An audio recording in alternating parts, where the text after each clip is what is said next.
Hi everyone, this is Doc Ina, and this lecture is on infectious diseases and pregnancy. To download this lecture deck for free, please go to my WordPress site, Doc Ina Obigaine. The main reference for this lecture is Williams Obstetrics, 24th edition, Chapter 64, Infectious Diseases. Now, there are so many infectious diseases and pregnancy, but for this lecture, we will just focus on some viral infections, some bacterial infections, and some protozoal infections that are most common during pregnancy. So first, let us discuss some basic concepts on maternal and fetal immunology. It is known that pregnancy is associated with an increase in CD4 positive T cells secreting Th2 type cytokines. Examples of this are interleukins 4, 5, 10, and 13. Th1 type cytokine production, for example interferon gamma and interleukin 2, appears to be somewhat suppressed, leading to a concept that we call Th2 bias in pregnancy, meaning there's an increase in the levels of Th2 type cytokines relative to the levels of Th1. Now, this bias affects the ability to rapidly eliminate certain intracellular pathogens during pregnancy, although the clinical implications of this suppression are unknown. Importantly, the Th2 humoral immune response remains intact. The active immunological capacity of the fetus and the neonate is compromised compared with that of older children and adults. That said, fetal cell-mediated and humoral immunity begin to develop by 9 to 15 weeks age of gestation. The primary fetal response to infection is immunoglobulin M or IgM. Passive immunity is provided by IgG transferred across the placenta. By 16 weeks, this transfer begins to increase rapidly, and by 26 weeks AOG, fetal concentrations are equivalent to those of the mother. After birth, breastfeeding is protective against some infections, although this protection begins to decline at about 2 months of age. Current WHO recommendations are to exclusively breastfeed for the first 6 months of life, with partial breastfeeding until 2 years of age. Vertical transmission refers to passage from the mother to her fetus of an infectious agent through the placenta during labor or delivery or by breastfeeding. Thus, preterm rupture of membranes, prolonged labor, and obstetrical manipulations may increase the risk of neonatal infection.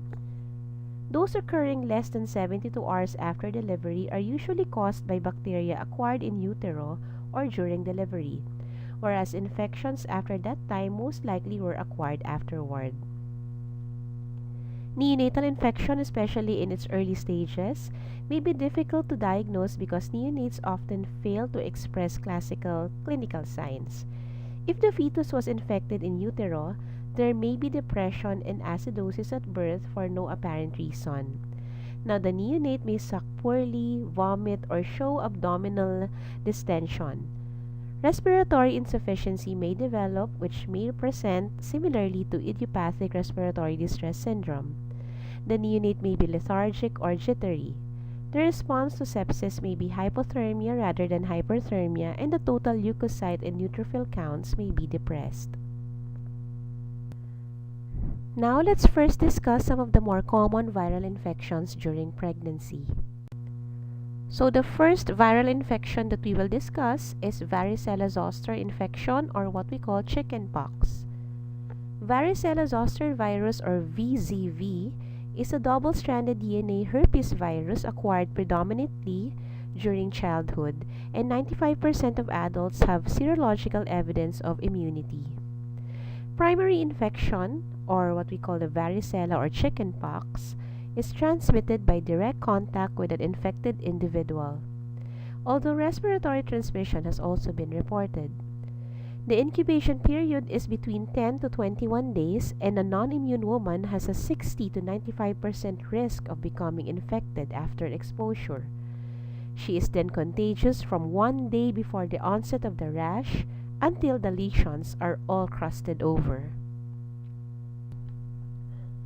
Primary varicella infection presents with a 1 to 2 day flu-like prodrome, which is followed by pruritic vesicular lesions that crust over in 3 to 7 days. Infection tends to be more severe in adults, and a quarter of varicella deaths are within the 5% of non-immune adults. Mortality is predominantly due to varicella pneumonia, which is thought to be more severe during adulthood and particularly during pregnancy. Between 5 and 20% of infected pregnant women develop pneumonitis. Risk factors for VCV pneumonia include smoking and having more than 100 cutaneous lesions. Maternal mortality rates with pneumonia have decreased to 1 to 2%. Symptoms of pneumonia usually appear 3 to 5 days into the course of illness. It is characterized by fever, tachypnea, dry cough or dyspnea, and pleuritic pain. Nodular infiltrates are similar to other viral pneumonias. Although resolution of pneumonitis parallels that of skin lesions, fever and compromised pulmonary function may persist for weeks. If primary varicella infection is reactivated years later, it causes herpes zoster, or what we call shingles. This presents as a unilateral dermatomal vesicular eruption associated with severe pain.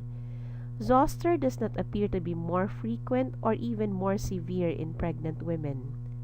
Zoster is contagious if blisters are broken, although less so than primary varicella infection. In women with chickenpox during the first half of pregnancy, the fetus may develop congenital varicella syndrome. Some features of this syndrome include chorioretinitis, microphthalmia, cerebral cortical atrophy, growth restriction, hydronephrosis, limb hypoplasia, and cicatricial skin lesions as shown in this picture. When maternal infection developed before 13 weeks, 0.4% of neonates develop congenital varicella syndrome. The highest risk for developing congenital varicella syndrome is when the mother is infected between 13 and 20 weeks age of gestation, where 2% of neonates develop congenital varicella syndrome. After 20 weeks age of gestation, then there is very low risk for contracting congenital varicella syndrome. If the fetus or neonate is exposed to active infection just before or during delivery, then the neonates develop disseminated visceral and central nervous system disease, which is most commonly fatal. Varicella-Zoster immunoglobulin should be administered to neonates born to mothers who have clinical evidence of varicella 5 days before and up to 2 days after delivery. Maternal varicella infection is usually diagnosed clinically. The virus may also be isolated by scraping the vesicle base during primary infection and performing a Chang smear, tissue culture, or direct fluorescent antibody testing. Also available is the nucleic acid amplification test, or NAATs, which is very sensitive test. Congenital varicella may be diagnosed using NAAT analysis of amniotic fluid, although a positive result does not correlate well with the development of congenital infection. A detailed anatomical sonographic evaluation performed at least 5 weeks after maternal infection may disclose abnormalities, but the sensitivity is very low. So how do we manage pregnant mothers who are exposed to Varicella-Zoster virus? Because most adults are VCV seropositive, exposed pregnant women with a negative history for chickenpox should undergo VCV serologic testing. At least 70% of these women will be seropositive and thus are immune. Exposed pregnant women who are susceptible should be given Vari-ZIG. This is a recently approved Varicella-Zoster immunoglobulin. Although best given within 96 hours of exposure, its use is approved for up to 10 days to prevent or attenuate varicella infection. So now, how do we manage pregnant moms who are actually with the disease or with the infection of Varicella-Zoster virus? Then we can request for a chest radiograph to rule out pneumonia. Most women require only supportive care, but those who require intravenous fluids, and especially those with pneumonia, are hospitalized. Intravenous acyclovir therapy is given to women requiring hospitalization at 500 milligrams per meter squared or 10 to 15 milligram per kilogram every 8 hours. For vaccination, an attenuated live virus vaccine, that's Varivax, was approved in 1995. 2 doses given at 4 to 8 weeks apart are recommended for adolescents and adults with no history of varicella infection. Now, this results in 98% seroconversion. Importantly, vaccine-induced immunity diminishes over time and the breakthrough infection rate approximates 5% at 10 years.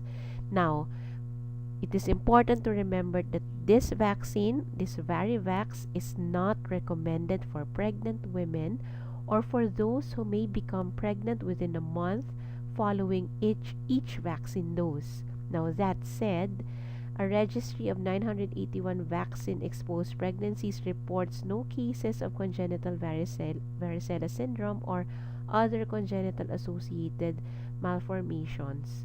The attenuated vaccine virus is not secreted in breast milk, and thus postpartum vaccination should not be delayed because of breastfeeding. The second viral infection is influenza. These respiratory infections are caused by members of the family Orthomyxoviridae. Influenza A and B form one genus of these RNA viruses and both cause epidemic human disease.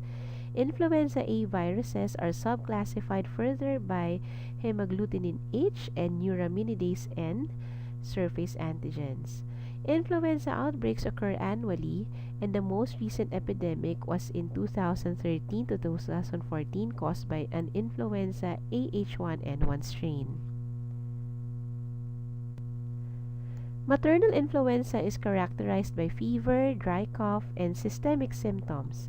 Infection usually is not life-threatening in otherwise healthy adults, but pregnant women appear to be more susceptible to serious complications, particularly pulmonary involvement.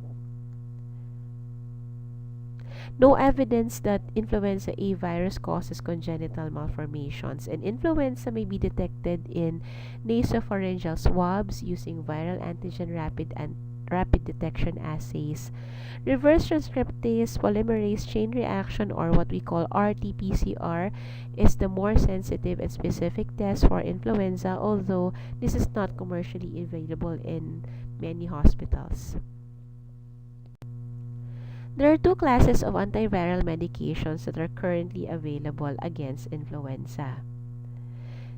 Neuraminidase inhibitors are highly effective for the treatment of early influenza A and B, and these include oseltamivir, or what we call Tamiflu, which is taken orally for treatment and for chemoprophylaxis also. And the other one is zanamivir, which is Relenza. The trade name is Relenza, which is inhaled for treatment. Peramivir is an investigational drug administered intravenously. The second class of drugs is what we call adamantines, which include amantadine and rimantadine, which were used for years for treatment in chemoprophylaxis of influenza A. In 2005, influenza A resistance to adamantine was reported to be more than 90% in the United States, and thus adamantane use is not currently recommended. It is possible that these drugs may again be effective for subsequently mutated strains. For pregnant women, we start oseltamivir treatment within 48 hours of symptom onset at 75 milligrams orally twice daily for 5 days. Prophylaxis with oseltamivir 75 milligrams orally once daily for 10 days is also recommended for significant exposure to influenza. Vaccination against influenza throughout the influenza season, which is around October to November, is recommended for all women who will be pregnant during the influenza season. This is especially important for those affected by chronic medical disorders such as diabetes, heart disease, asthma, or HIV infection. Now, there is no evidence of teratogenicity or other adverse maternal or fetal events with vaccination against influenza. Studies have found decreased rates of influenza among infants up to 6 months of age when their mothers were vaccinated during pregnancy. A live attenuated influenza virus vaccine is available for intranasal use, but it is not recommended for pregnant women because this is a live attenuated virus vaccine. The third viral infection is mumps. This uncommon adult infection is caused by an RNA paramyxovirus. Because of childhood immunization, up to 90% of adults are seropositive. The virus primarily infects the salivary glands and hence its name mumps, which is derived from the Latin word to grimace. Infection also may involve the gonads, meninges, pancreas, and other organs. It is transmitted by direct contact with respiratory secretions, saliva, or through fomites. Treatment is symptomatic, and mumps during pregnancy is no more severe than in non-pregnant adults. Women who develop mumps in the first trimester may have an increased risk of spontaneous abortion. Infection in pregnancy is not associated with congenital malformations, and fetal infection is very rare. The live attenuated Geraldine vaccine strain is part of the MMR vaccine, or the measles, mumps, and rubella, and this is contraindicated in pregnancy according to the Center for Disease Control, or CDC. No malformations attributable to MMR vaccination in pregnancy have been reported, but pregnancy should be avoided for 30 days after mumps vaccination. The vaccine may be given to susceptible women postpartum, and breastfeeding is not a contraindication. The fourth viral infection that we shall discuss is Rubeola or measles. Measles is caused by a highly contagious RNA virus of the family Paramyxoviridae that only infects humans. Annual outbreaks occur in late winter and early spring, and transmission is primarily by respiratory droplets, and the secondary attack rate among contacts exceeds 90%. Infection is characterized by fever and the trio of coryza, conjunctivitis, and cough. The characteristic erythematous macupapular rash develops on the face and neck and then spreads toward the back, trunk, and extremities. Koplik spots, such as seen in this picture, are small white lesions with surrounding erythema found within the oral cavity. Diagnosis of measles is most commonly performed by serology, although RT-PCR tests are available. Treatment is supportive. Pregnant women without evidence of measles immunity should be administered intravenous immunoglobulin 400 mg per kilogram within 6 days of a measles exposure. Active vaccination is not performed during pregnancy. However, susceptible women can be vaccinated routinely postpartum, and breastfeeding is not contraindicated. The virus does not appear to be teratogenic. However, an increased frequency of abortion, preterm delivery, and low birth weight neonates is noted with maternal measles. The fifth viral infection is Rubella or German measles. This RNA togavirus typically causes infections of minor importance in the absence of pregnancy. Rubella infection in the first trimester, however, poses significant risk for abortion and severe congenital malformations. Transmission occurs via nasopharyngeal secretions, and the transmission rate is about 80% to susceptible individuals. The peak incidence is late winter and spring. Maternal rubella infection is usually a mild febrile illness with a generalized macupapular rash beginning on the face and spreading towards the trunk and extremities. Other symptoms may include arthralgia or arthritis, head and neck lymphadenopathy, and conjunctivitis. The incubation period is about 12 to 23 days, and viremia usually precedes clinical signs by about a week, and adults are infectious during viremia and through 5 to 7 days of the rash. Up to half of maternal infections are subclinical despite viremia that may cause devastating fetal infection. Rubella or German measles is one of the most complete teratogens, and sequelae of fetal infection are worst during organogenesis or the first trimester of pregnancy. Pregnant women with rubella infection and a rash during the first 12 weeks of gestation have a fetus with congenital infection in up to 90% of cases.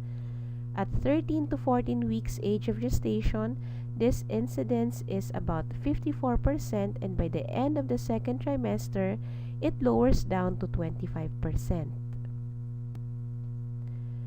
The congenital rubella syndrome includes one or more of the following: eye defects, which includes cataracts and congenital glaucoma; congenital heart defects, including patent ductus arteriosus and pulmonary artery stenosis; sensory neural deafness, which is the most common single defect; central nervous system defects, which includes microcephaly, developmental delay, mental retardation, and meningoencephalitis; pigmentary retinopathy, neonatal purpura, hepatosplenomegaly and jaundice, and radiolucent bone disease.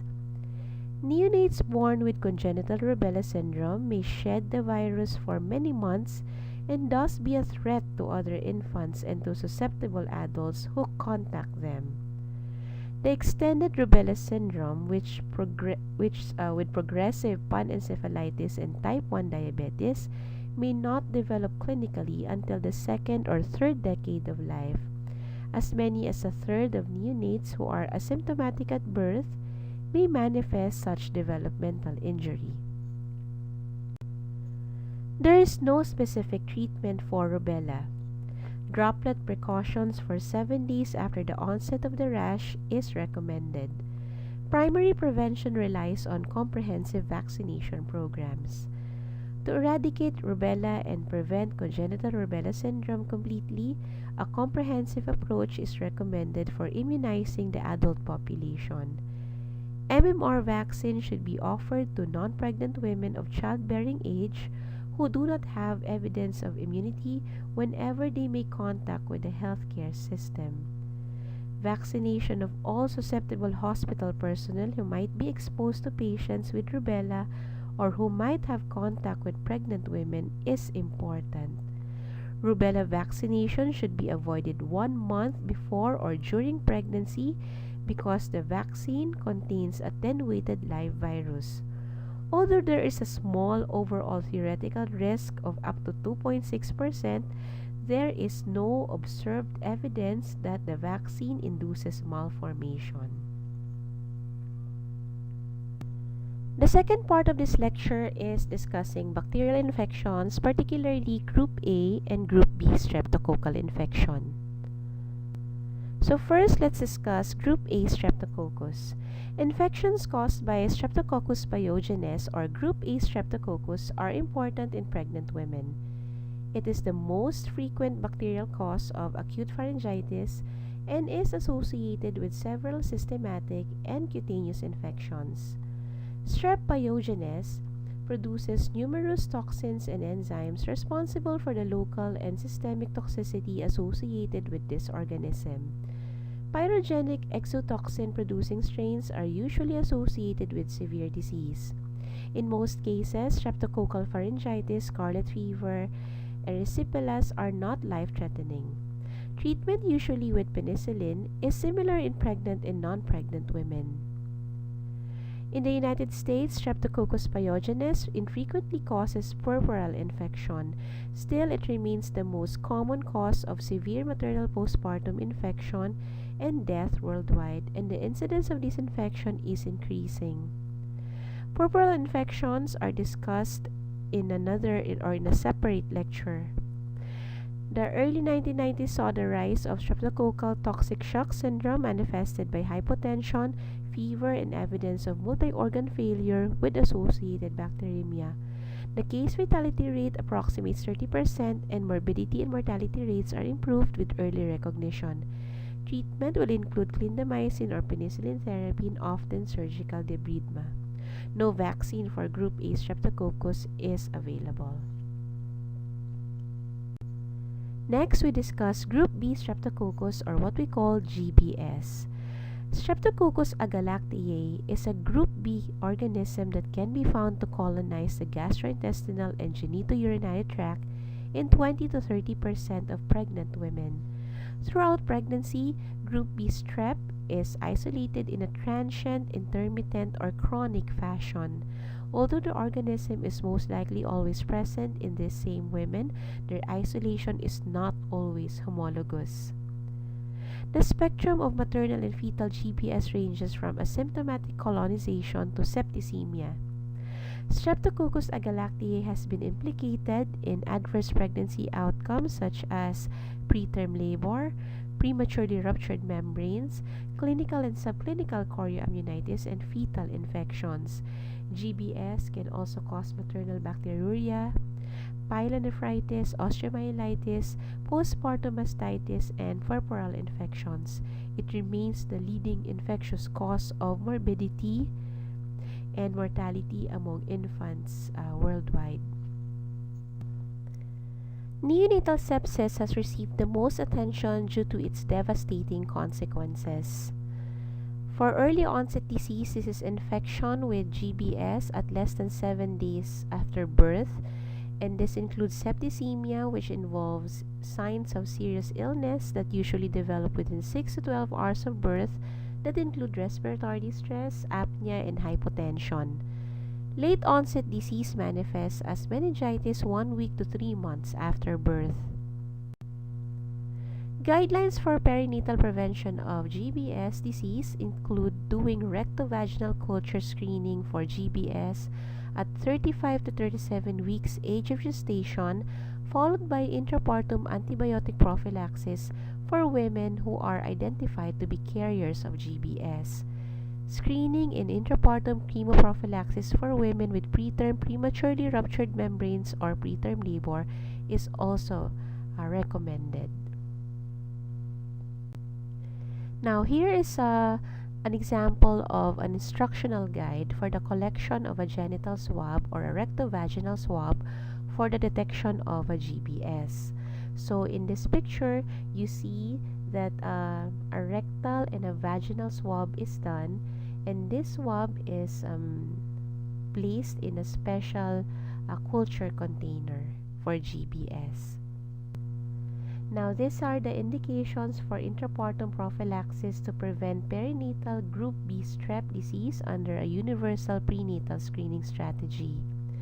Now, the indications for intrapartum prophylaxis against GBS are the following: previous infant with invasive GBS disease, GBS bacteriuria during current pregnancy, positive GBS screening culture during current pregnancy, unless a planned CS in the absence of labor or amniotic membrane rupture is performed, unknown GBS status plus any of the following: preterm delivery or delivery less than 37 weeks AOG, amniotic membrane rupture of greater than 18 hours, intrapartum temperature of more than 100.4 degrees Fahrenheit or more than 38 degrees centigrade, and intrapartum nucleic acid amplification test, which is positive for GBS. Intrapartum prophylaxis is not indicated for the following: previous pregnancy with a positive GBS screening culture unless a culture was also positive during the current pregnancy, planned CS performed in the absence of labor or membrane rupture, and negative vaginal and rectal GBS screening culture in late gestation during the current pregnancy, regardless of intrapartum risk factors. Now, this is a sample algorithm for prophylaxis for women with GBS and threatened preterm delivery.